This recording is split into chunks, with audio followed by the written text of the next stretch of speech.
So I work specifically with older adults who are experiencing frailty, and it's very much around addressing the barriers that people living with frailty experience, and it's very much a holistic approach to managing all the various aspects of their lives. So we can look at maximising independence, keeping people as well and supported as possible. I've got many years' experience in community rehab, and I was particularly interested in this way of working. It's very much around providing a personalised care approach with older adults, and I also appreciate being able to work with a preventative framework as well. So looking at how we can find frailty and manage frailty before it finds us in primary care. It's very much looking at self-management strategies. It's an asset-based approach, which really suits me. And I just think that we've got so much to offer as occupational therapists. It's fair to say that we're a misunderstood profession, and people don't necessarily know the breadth and scope of what we can offer in primary care. So the demand was an educational role, really, in promoting what we can do.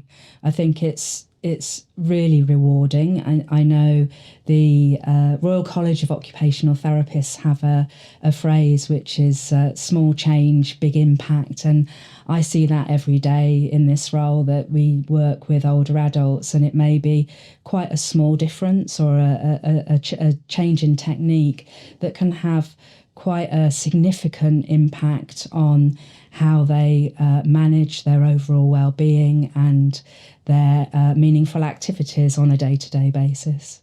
In a recent evaluation, GPs have fed back that they feel that these roles do help support them with managing the complexities that older adults living with frailty experience in that holistic approach.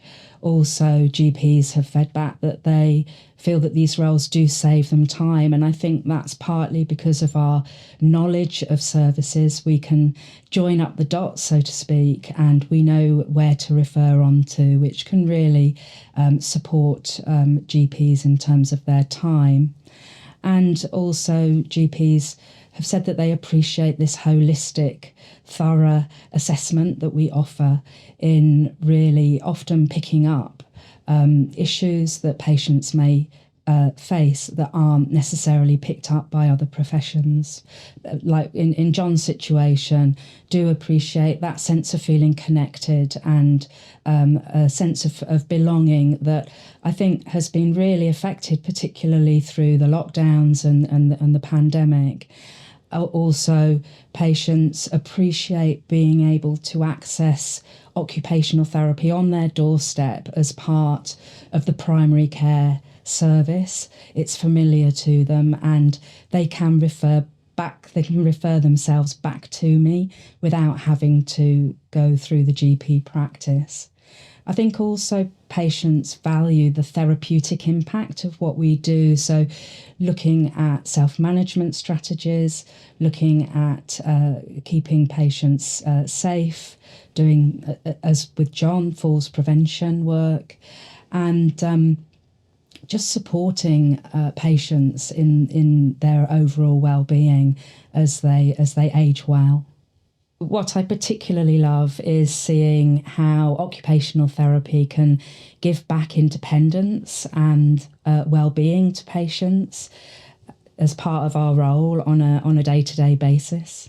I do really love my job. I love working in primary care, and it really is, I would say to anybody who's considering working as an occupational therapist and in primary care, go for it, because you can really make a significant difference to the lived experience of older adults in this setting.